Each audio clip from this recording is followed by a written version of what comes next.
बीच जंगल में बंद पड़ी बस। कभी कभी वो रात और वो मंजर याद आता है तो मेरा दिल दहल उठता है। आखिर वो क्या था? वो महज मेरा कोई ख्वाब था या हकीकत जिसे मैं आज तक भूल नहीं सका। जब वो वाक़या मेरे सामने आता है तो खौफ के मारे आज भी मेरे रोंगटे खड़े हो जाते हैं। उस रात की वो सारी घटनाएं मेरे आंखों के सामने एक फिल्म के भांति चलने लगती है। भयानक और अंधेरी रात, ऊपर से सुनसान इलाका, बड़ा सा उजाड़ कमरा, फिर वो कंडक्टर की लाश का यूं मिलना। न जाने उस रात क्या होने वाला था, लेकिन हम उस रात सच में बच गए। अगर वो ना होता तो शायद हम सब भी उस कंडक्टर के साथ अपनी जान से हाथ धो बैठते। लगभग 20 साल पहले की बात है। मैंने अपने परिवार के साथ जयपुर घूमने का कार्यक्रम बनाया। बेटा बहुत दिनों से जिद कर रहा था कि पापा मुझे राजस्थान घूमने ले चलिए। सो मैंने उसकी बात मानकर उसे जयपुर घुमाने को राज़ी हो गया। मैं, मेरी पत्नी रीमा और बेटा संयम घर से जयपुर के लिए रवाना हो गए। हमने 2 दिनों में पूरा जयपुर घूम लिया, लेकिन मेरे पास अभी भी 2 दिन की छुट्टी और भी बची थी, तो मैंने सोचा क्यों ना अजमेर शरीफ भी हो आए। हमारी ये प्लानिंग अचानक हुई थी तो हमें जल्दबाजी में बस का सहारा लेना पड़ा। उस बस में और भी कई यात्री थे, खासकर बुजुर्गों की संख्या ज़्यादा थी। हमारी जैसी केवल एक ही फैमिली थी। बस में यात्री भी कम ही थे। वो बस भी थोड़ी खजाड़ा थी, इसलिए शायद उसमें ज़्यादा यात्री नहीं बैठे होंगे। करीब रात के 8 बजे बस अपने गंतव्य की ओर रवाना हो चली। हम तीनों अपनी अपनी सीटों पर टेक लगाकर बैठ गए। संयम तो सो गया, लेकिन मुझे और रीमा को बीच बीच में हल्की हल्की झपकी सी आती जाती थी। एक तो वो वीरान और अनजान जगह, ऊपर से खजाड़ा बस में मुझे अनकंफर्टेबल लग रहा था। ड्राइवर को भी शायद बहुत जल्दी थी गंतव्य तक पहुंचने की, इसलिए वो भी तेज़ रफ्तार में भगाए चला जा रहा था। अंदर से डर भी लग रहा था कि कहीं वो बस को ठोक ना दे, क्योंकि अंधेरा घना था। साथ में सुनसान सड़क के किनारे, जिन पर कोई भी घर नहीं दिखाई दे रहा था, और सड़क पर भी इक्का दुक्का वाहन ही दिखाई दे रहे थे। कुछ बुजुर्गों ने ड्राइवर को टोका भी, बस की रफ्तार ज़रा धीमी करो। कुछ समय तक तो उसने बस को धीमी रफ्तार से चलाया, लेकिन कुछ देर बाद उसने फिर से बस की रफ्तार बढ़ा दी। एक बुजुर्ग ने फिर उस ड्राइवर को टोका, बस की रफ्तार कम करो, लेकिन मना करने के बावजूद फिर से ड्राइवर ने रफ्तार बढ़ा दी। तब ड्राइवर ने जवाब दिया, अंकल जी, जो मैं कर रहा हूँ वो बिल्कुल ठीक कर रहा हूँ। मैंने सुना है ये इलाका अच्छा नहीं है, बहुत ज़्यादा खतरा है इस जगह, और हम इस इलाके को जितना जल्दी पार करें वही अच्छा है हमारे लिए। ड्राइवर की बात सुनकर सबने कहा, चलो ठीक है। बस तेज़ रफ्तार से आगे बढ़ रही थी, तभी एक तेज़ आवाज़ के साथ बस का थोड़ा संतुलन गड़बड़ाया और बस थोड़ी दूर बढ़ी और रुक गई। अब सब सकपका गए। अचानक ये क्या हुआ? इतना खतरनाक इलाका और बस का रुकना किसी का भी डर जगाएगा।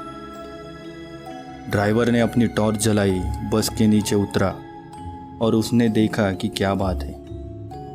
बस को आखिर क्या हुआ, वो क्यों रुकी?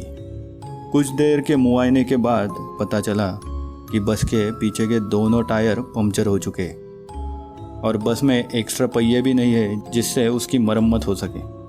अब क्या किया जाए, सभी सोच में पड़ गए। रेतीली अनजान जगह, अमावस की काली रात, जंगली जानवरों का डर और बस का यूँ खराब हो जाना, सबके तो जैसे होश ही उड़ गए थे। अब क्या करे क्या ना करे, किसी को कुछ भी समझ में नहीं आ रहा था। तभी कंडक्टर को थोड़ी दूर एक रोशनी दिखाई दी। उसने सबको कहा, देखो वहाँ रोशनी दिखाई दे रही है, हो सकता है कि वहाँ कोई गाँव हो। चलो सब वहाँ पर चलते हैं, शायद रात भर के लिए कोई सुरक्षित जगह मिल जाए। अगर एक कोठरी भी मिल गई तो सब वहाँ पे एक साथ बैठकर रात तो गुजार ही सकते हैं। सब कंडक्टर की बात से सहमत हो गए। सबने अपना अपना सामान उठाया और चल पड़े उस रोशनी की ओर। जैसे ही वो सब रोशनी के नज़दीक पहुँचे तो हमें बड़ी सी एक कोठरी दिखाई दी, जिसे देखने से लग रहा था कि वो कोई बहुत पुरानी सराय है जहाँ भूले भटके मुसाफिर रुकते होंगे। सब कोठरी के दरवाजे के बाहर खड़े हो गए। ड्राइवर ने बड़ी हिम्मत करके दरवाजे की सांकल खटखटाई। एक बहुत ही बूढ़े व्यक्ति ने दरवाज़ा खोला। उनके सिर पर एक बड़ी सी पगड़ी थी, गले में पुराने ज़माने का कोई आभूषण था, कानों में भी कुंडल पहन रखे थे। कुर्ते पर उन्होंने एक सदरी पहन रखी थी, कमर में धोती, पैरों में पुराने ज़माने की ऊँट के चमड़े की बनी मोजड़ी पहन रखी थी और हाथ में एक बड़ा सा लठ ले रखा था। वो और उनका पहनाव बहुत ही अजीब लग रहा था। तभी कंडक्टर ने बड़ी हिम्मत करके कहा, ताऊसा, बस पंक्चर हो गई है। हम सबको रात गुजारने के लिए अगर आपकी कोठरी में थोड़ी जगह मिल जाती तो बड़ी मेहरबानी होती। उस कोठरी के मालिक बोले, डरने की कोई ज़रूरत ना है। यह सराय तो मैंने भूले भटके मुसाफिरों की मदद करने के लिए ही बनाई है। मैं चौधरी सुमेर सिंह और हमारी घरवाली धन्नो मुसाफिरों का ख्याल रखते हैं। आप सब लोग भीतर पधारे। जो हम दोनों से बन पड़ेगा तो आपकी मदद करेंगे। कंडक्टर बोला, बहुत बहुत धन्यवाद ताऊसा, बड़ी मेहरबानी जो इस अनजान जगह में आप हमारी मदद करने को राज़ी हो गए। चौधरी सुमेर सिंह बोले, इसमें धन्यवाद की क्या बात है, ये तुम्हारा फ़र्ज़ है। हमारे को बहुत खुशी हुई जो आप हमारे यहाँ पधारे। ये रहा पानी से भरा मटका, इस बड़ी सी डलिया में पूरियाँ रखी है और उस बड़ी सी बटलोही में आलू की तरकारी रखी होगी। ये रहा पत्तल और आप सब अपना अपना खाना परोस लीजिए। महिलाएं धन्नों के पास चली जाए और पुरुष मेरे साथ आए।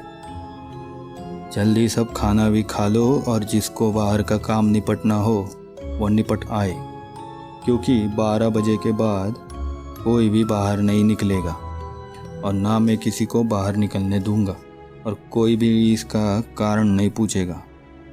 सबके पास अपनी अपनी हथकड़ी होगी। समय के अनुसार काम करके सोने के लिए लेट जाओ। ये रहे कंबल, सब बिछा लो। हम सब ने चौधरी सुमेर सिंह की सारी हिदायतों के अनुसार काम किया और कंबल बिछाकर लेट गए। जिनके पास अपने अपने शॉल और चादर थे वो सब ओढ़कर लेट गए। क्योंकि मेरे पास ओढ़ने वाला बड़ा कंबल था, इसलिए मैंने बेटे को अपने साथ ही सुला लिया और मेरी पत्नी औरतों के साथ अपना शॉल ओढ़कर लेट गई। चौधरी जी ने एक बार फिर सबको बाहर ना जाने की हिदायत दी और सबको सोने के लिए कहा। लगभग 12 बजे के बाद ना जाने कंडक्टर को क्या सूझी, उसे बीड़ी पीने की तलब लगी और वो बाहर जाने लगा।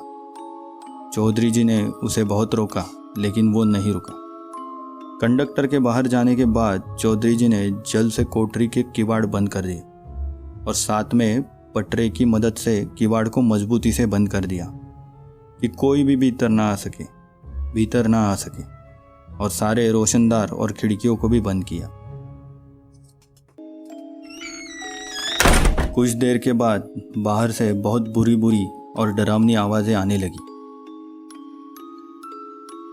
साथ में कंडक्टर की भी आवाज़ सुनाई दी, बचाओ बचाओ बचाओ। वो बचाओ बचाओ चिल्ला रहा था। कोठड़ी के कुछ लोग कंडक्टर की मदद करने के लिए बाहर जाने लगे, लेकिन चौधरी जी ने उन सबको ये कहकर रोक दिया, अगर सब बाहर गए तो सर्वनाश हो जाएगा। वो शैतान अगर भीतर आ गया तो हम में से कोई भी जिंदा नहीं बचेगा। सब अपनी जान के विषय में सोचकर पीछे हट गए। फिर चौधरी जी ने सबको कहा, सब अपनी अपनी जगह पर लेट जाए और उनकी बात मानना हम सब की मजबूरी थी। हम सब ने वही किया जो चौधरी जी ने कहा था। 1 आध घंटे के बाद सबको नींद आ गई। हम सब सुबह जगे तो वहाँ का मंजर देखकर हम सब दंग रह गए। हम सब रेत पर लेटे थे और वहाँ से कोठरी गायब थी। केवल हम लोगों का सामान ही पड़ा था। वहाँ 2 समाधियाँ बनी थी जिन पर चौधरी सुमेर सिंह और धन्नो सिंह लिखा था। हम सब ये देखकर हैरान थे कि आखिर रात को जो हुआ ख्वाब था या हकीकत। तभी वहाँ से एक चरवाहा अपनी भेड़ों के साथ निकला। उसको हम लोगों ने सारी बात बताई तो उसने सब बात सुन ली और उसके बाद उसने जवाब दिया, ये बहुत समय पहले की एक सराय हुआ करती थी जिसकी रखवाली चौधरी सुमेर सिंह और उनकी पत्नी धन्नो किया करते थे, और उन दोनों के स्वर्गवास के बाद आज भी उनकी आत्माएं भटके हुए मुसाफिरों की मदद करने आती है। इस इलाके में बहुत शैतानी आत्माएं रहती है जो लोगों का कत्ल कर देती है, लेकिन सुमेर सिंह और उनकी पत्नी अच्छी आत्माएं हैं, इसलिए वो लोगों की मदद करने आ जाते हैं। तुम बहुत खुशकिस्मत थे कि उन्होंने तुम्हारी मदद की, वरना आज तुम सब जिंदा न होते।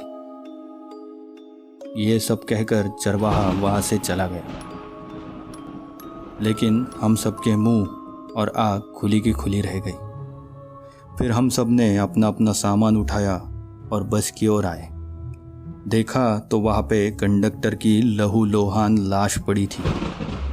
वो सब देखकर हम सबका दिल दहल गया।